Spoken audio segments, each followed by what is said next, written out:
سید ہو، سادات ہو، تو یہ یاد رکھو کہ اگر تم کہہ رہے ہو میں یہ کہتا ہوں اور سب سے ہٹ کے کوئی بات کر رہے ہو، تو سمجھ لو کہ تم سے بڑے بڑے اتنے بڑے سادات گزر گئے، اتنے بڑے سادات گزر گئے کہ تم جیسے ہزاروں لاکھوں کو ان کے پیروں میں رکھ دیں تو ان کے ایک ذرے کے برابر نہیں ہو سکتے۔ تم کیسے کہتے ہو کہ میں یہ ہوں میں وہ ہوں؟ تو ہم تمہاری مانیں یا ان کی مانیں؟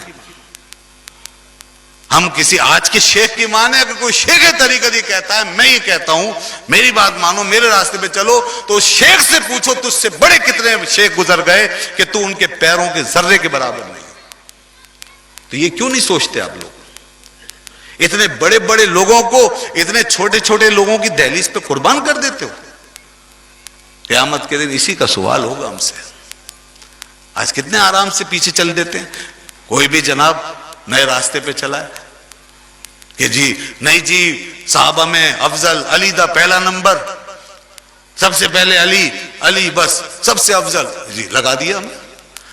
معصوم معصوم جناب اہل بیت معصوم، معصوم کا نعرہ انبیاء کے لیے ہے، ہمیں چلا دیا اس کے پیچھے۔ اس طریقے سے ہمیں نئے نئے راستوں پہ چلا دیا جاتا ہے۔ تو سوچا تو کریں کہ جو شخص یہ بات کر رہا ہے اس کے اوپر کتنے بڑے بڑے لوگ ہیں جن کی مخالفت کر رہا ہے، اور آج وہ زندہ ہوتے تو اللہ کی قسم اس کا نام و نشان بھی نہیں ہوتا دنیا میں۔ اگر آج وہ لوگ ہوتے تو وہیں ایسے مسل دیتے، ایسے انہوں نے یہی کام کیا دنیا میں، انہوں نے یہ جو عقیدے تھے یہ بچائے، دین کو بچایا ہے، اور عقیدے کے خلاف جو بھی آواز اٹھی اسے ایسے مسل دیا پیر کے انگوٹھے سے۔ حضرت شیخ احمد کبیر رفاعی رحمت اللہ علیہ، بہت بڑے بزرگ ہیں، سیدی احمد کبیر رفاعی اپنے بیٹے سے فرماتے، اپنے بیٹے سے، بیٹا کیا ہوتا ہے آپ کو معلوم؟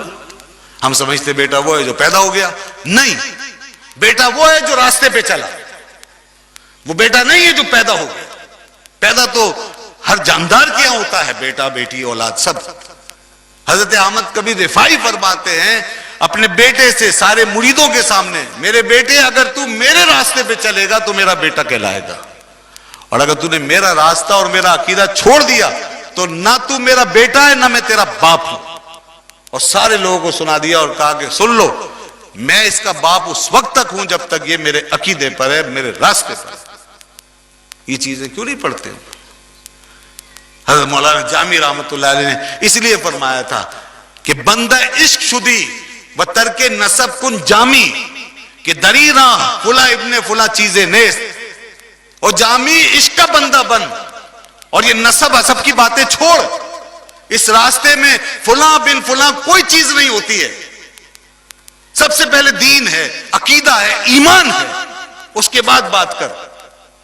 اس راستے میں یہ کچھ نہیں ہوتا میں فلاں کا بیٹا فلاں کا بیٹا، نہیں، ہمارے بزرگوں نے یہ اصول دیا ہے، اور تاریخ میں وہی لوگ زندہ ہیں جس کے جتنے کارنامے، جس کا جتنا بڑا مقام، اسی کو دنیا کے اندر عزتیں ملی، اور آخرت میں بھی انہی کے نام بلند رہیں گے۔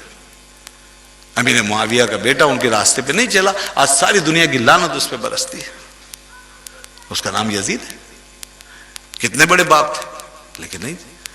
تو اس لیے یاد رکھنا کہ دین جو ہے وہ ایک راستے کا نام ہے، اس پہ چلنے والے آج سے نہیں چل رہے، ہزاروں سال سے، سینکڑوں سال سے چل رہے ہیں، 1500 سال سے زیادہ عرصہ ہو اس وقت سے چل رہے ہیں۔ تو آج ہمیں بھی اسی راستے پہ چلنا ہے اور چلانا ہے۔ اس راستے پہ ہمیں کسی اور چیز کو لا کے رکاوٹ نہیں بنانا، اس راستے پہ جو چلے اس کے پیچھے چلو، اور جو نہ چلے اسے ایک طرف چھوڑ دو اور آگے نکل جاؤ، اپنے بزرگوں سے جڑ جاؤ۔